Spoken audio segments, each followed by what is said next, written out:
does a country like Honduras, Ukraine, Yemen has any real chance of joining the AI race, or are they already out? I mean, it's not going to happen in Yemen. It's not going to happen in Honduras. And then what happens to them in 20 years or 50 years? Some of this gets down to the values around how it's developed, though. What is, you know, I think that there are certain advantages that countries with larger populations have, because you can get to critical mass in terms of universities and industry and investment and things like that.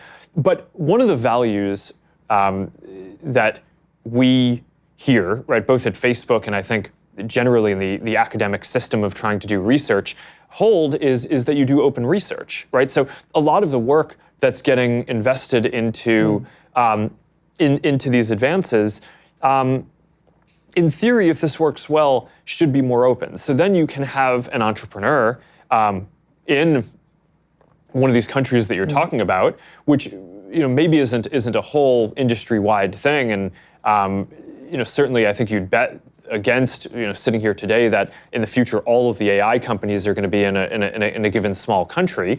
But I don't think it's far-fetched to believe that there will be an entrepreneur in some place who can use Amazon Web Services to spin up instances for compute, who can hire people across the world in a globalized economy, and can leverage research that has been done in the US or across Europe or in different open academic institutions or companies that increasingly are publishing their work that are pushing the state-of-the-art forward on that. So I think that there's this big question about what we want the future to look like. And part of the way that I think we want the future to look is we want it to be open. We want the research to be open. I think we want the internet to be a platform. And this gets back to your unification point versus fragmentation.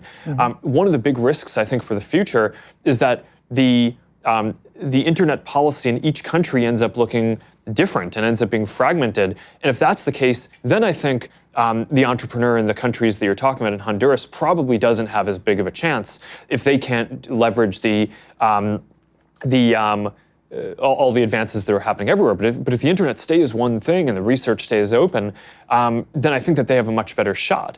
So when I look towards the future, one of the things that I just get very worried about is the values that I just laid out are not values that all countries share. And when you get into some of the more authoritarian countries and their data policies, they're very different from the kind of regulatory frameworks that across Europe and across a lot of other people are talking about or have put into place. And just to put a finer point on it, and recently I've come out and I've been very vocal that I think that more countries should adopt a privacy framework like GDPR in Europe.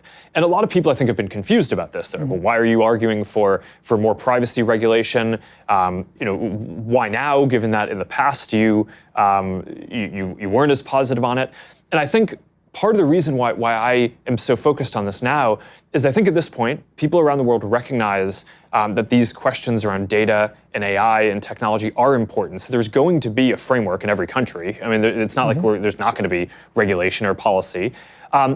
So I actually think the bigger question is, what is it going to be?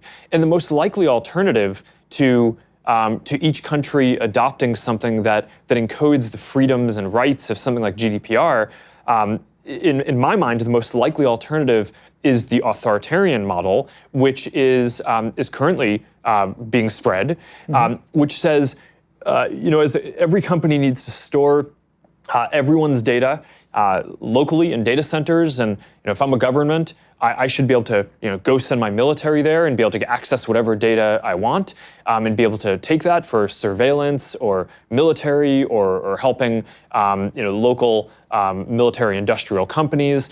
And I mean, I just think that that's a really bad future, right? That's not the direction that I, as someone who's building one of these internet services, or just as a citizen of the world, want to see the world going.